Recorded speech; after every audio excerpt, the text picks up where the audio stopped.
AI is kind of a scary topic, and we wanted to really reduce the perception of that because it's so powerful. With code, you predetermine what you're going to do. I'm going to give you ABC, code's going to turn it into XYZ. With AI, it's more of, I'm going to give you ABC data. I want you to read it like a human would and give me your opinion like a human would. So we've put some guardrails in place so that the AI is only focusing on the most important part of that process, and it's not going, all over the place. Welcome to Season 7 of Bridge the Gap, a podcast dedicated to informing, educating, and influencing the future of housing and services for seniors. Powered by sponsors AccuShield, Align, NIC Map Vision, ProCare HR, Sage, Hamilton Captel, ServiceMaster, Patriot Angels, The Bridge Group Construction, and Solinity, and produced by Solinity Marketing. Welcome to Bridge the Gap Podcast, the senior living podcast with Josh and Lucas here in my home city, Dallas, Texas, at the Spring NIC Conference with one of our best supporters. We want to thank NIC Map Vision for being a great supporter of Bridge the Gap, bringing you this content. We want to welcome Kyle Gardner back to the program. Welcome, Kyle.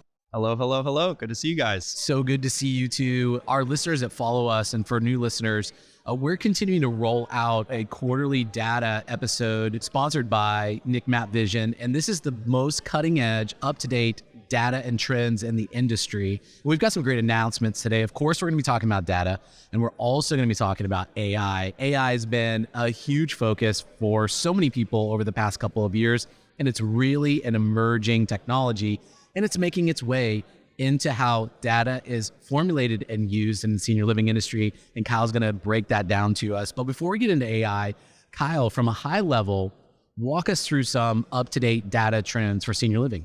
Yeah, absolutely. Well, first off, good to see everybody and be back on the pod. I've really enjoyed the last couple episodes we've done.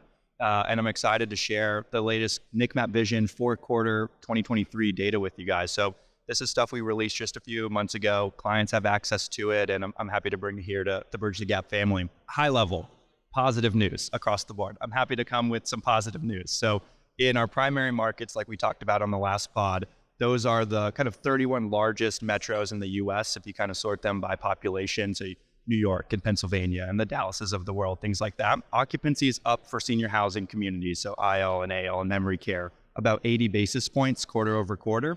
So we're sitting now in aggregate around 85.1% occupancy and continuing to trend positive. So really excited about that. Additionally, when we look at total occupied units, so putting the rate aside, and we talked about this last time, just looking at occupied stock, we set another record high this quarter. So we're seeing demand come and absorb new supply. We're seeing demand absorb existing supply. And it's a nice feeling given all the kind of stress we felt during the COVID days. Well, Kyle, so that's very encouraging to all of our listeners, to us as well. You talked about the primary markets. Is the secondary markets trending in the same way, or there's some unique nuances related to secondary and the smaller markets that is a little different than the primary? For the listeners at home, the secondary markets is kind of metro 32 to 99. So again, just sorted by population size. And the story's positive there as well. It's actually moving faster. So things are getting better there faster than in the primary markets. And I think that's probably because of the size, right? So there's less number of units or total stock to absorb, but still positive demand trends. But in the secondary markets, they've already recovered to their pre-pandemic occupancy levels. So in aggregate, we're seeing the industry improve. We're seeing market fundamentals improve in the direction that we want. The rally in both primary and secondary markets is being led by majority assisted living. So that's campuses that have assisted living as the largest number of units on site. That doesn't mean they don't have IL or they don't have skilled. It just means like AL is the major part of that property, and they're leading the rally, maybe unsurprisingly so compared to a majority independent living property because of that needs basis. So reminding us of what we kind of know, but it's good that the data's confirming that, Yes. Kyle, how much are the slower construction numbers aiding to the increase in occupancy? Because obviously we have much slower construction than prior to pandemic. So you've got a lot of product out there that was lower on occupancy, but obviously people are still aging. Obviously, all the restrictions of COVID have started getting more lax, so people maybe are more apt psychologically to make the move to senior living. But are you seeing anything in particular that's like, oh, that is like the number one reason why we're seeing occupancy up all across the board? Or what are the trends telling you? For both primary and secondary markets, we're seeing on a percentage basis, not at, but near record low construction over inventory growth. So if you look at the number of units currently under construction, shovel in the ground, relative to the existing inventory in the market on a percentage basis, we're near record lows. So in fourth quarter, I think the number was around 1.4% in the primary markets. So 1.4% construction relative to existing inventory. Those are levels not yet seen since 2012. Wow. And so I think converting that from a percentage to a number, 30,000-ish units are under development, which is exciting. Like, we need more. But if you compare where we are today and the demographic, the demand side of the equation, there's so much demand coming into the market from people, like you said, the psychological barriers coming down, people re-entering that process, or finally the baby boomers are aging into this industry as a real consumer now, and we're feeling kind of the front end of that wave of demand. If you go back to last decade, the opposite story was kind of true. Capital's so cheap, construction's happening, people were using the opportunity in front of them, as they should have, to build out their portfolios, but the demand was relatively flat, and in some metros even shrinking. And now we're kind of pivoting now, and now it's like demand is insane, the construction isn't there yet. And one factor that is kind of going without being said is like capital markets are a little frozen. It's not surprising that we're waiting on the Fed and interest rates to find some equilibrium or find kind of a known path forward. They rose rapidly.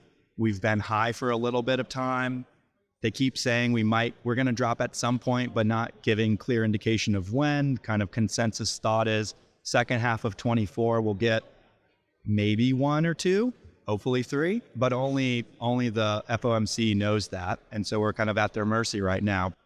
On the construction pipeline deals that are getting done at NIC Map, are you able to kind of see the trends of the type of product, the type of deal that seems to be getting through and being developed right now? Is that more on the active adult independent, or are you seeing more of your traditional assisted living memory care? Can we track it to that level? So there's kind of two parts of that. There's like pipeline, which is kind of you're going to get your approvals and your permits, and maybe you don't have all your funding, maybe you do, and then there's shovels in the dirt. For stuff that's under construction right now, I'd say it's still relatively diverse. You know, there is active adult in there, there's age-restricted apartments, there's a lot of IL and AL. I'd say that's probably the core of it.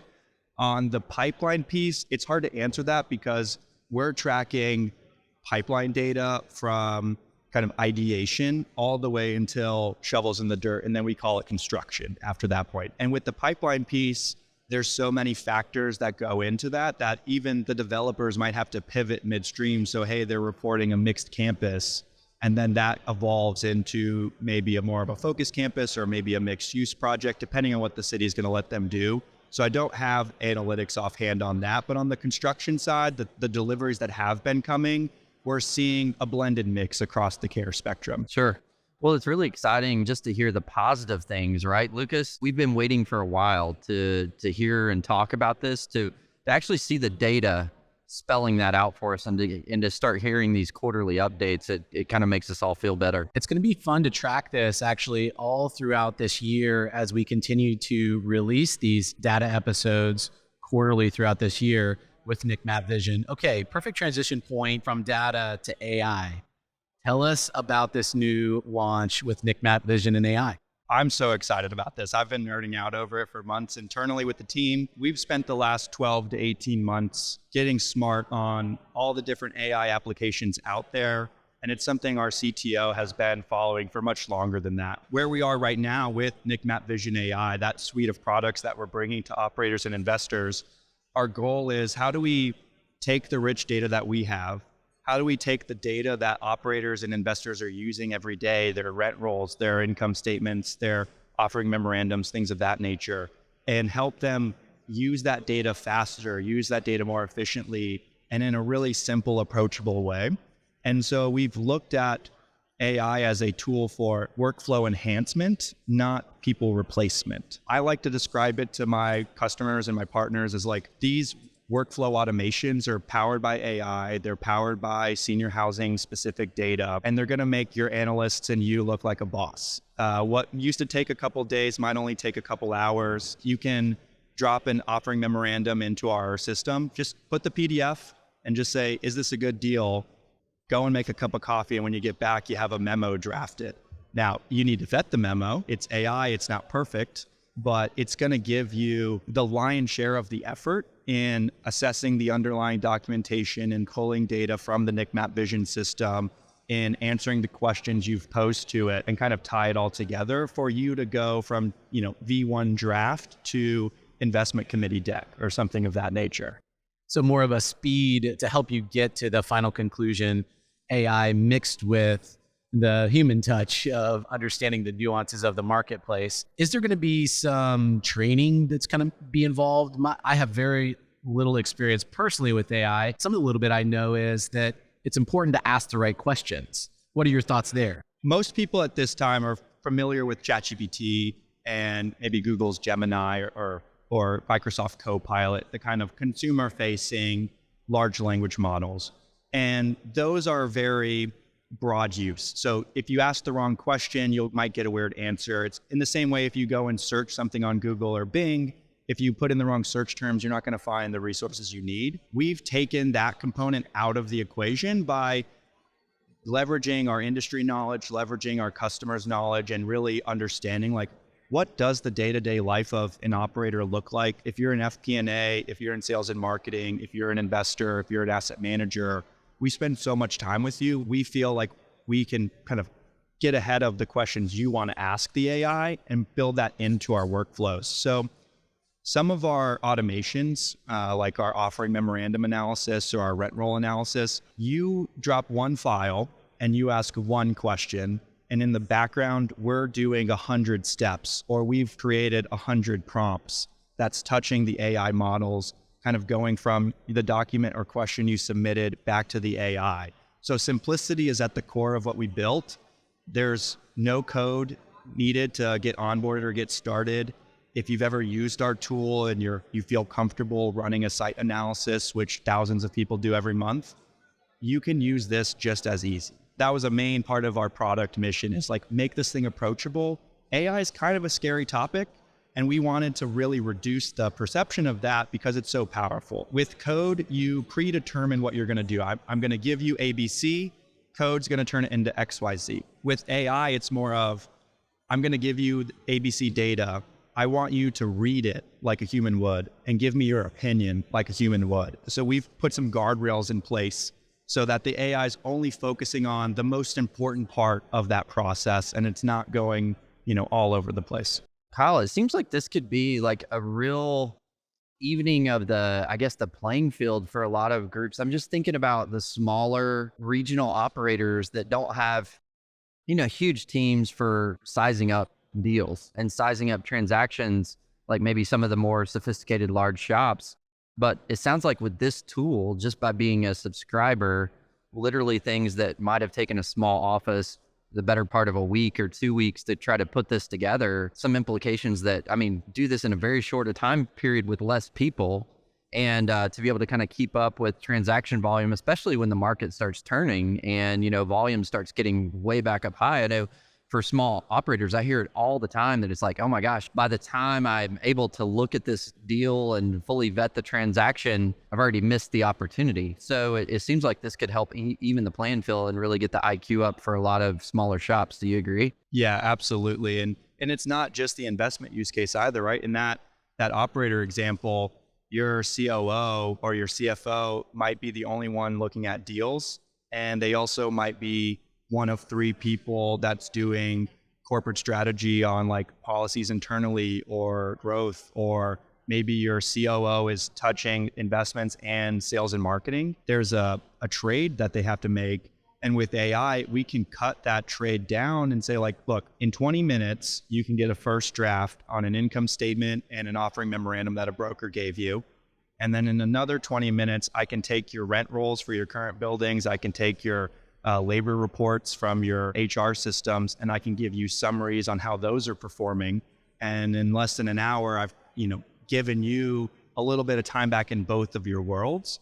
And that's just kind of the tip of the spear in what we're doing, because every part of the operator business, every part of the investor business, there's a workflow that AI can support them in.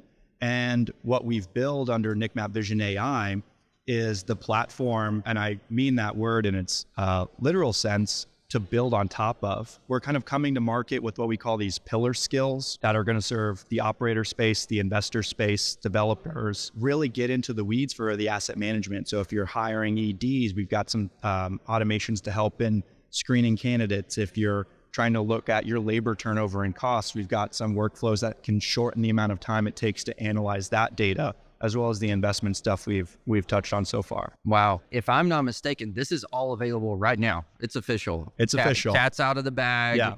Any subscriber can take advantage of these AI tools today. Yeah. Wow. Okay. So tell our listeners exactly how they access this if they're hearing about this for the first time. If you want to learn more about this and the NIC Map Vision platform at large, just go to nicmapvision.com/AI. That will take you to a landing page that gives you all the details on the pillar skills we talked about, the use cases we're trying to solve, the problems we're seeing in the market that we think AI can help take you to the next level. And that'll also give you a way to connect with our product experts and kind of create a custom solution for you. Wow. So valuable resources from our friends at NIC Map. And NIC Map Vision is a quarterly podcast now that people are looking forward to. We're already getting comments like, when's the next data drop coming? So good job, all your team. Appreciate all you guys are doing for the industry and for Bridge the Gap. Yeah, thank you. I'm glad to be here and appreciate your partnership as well.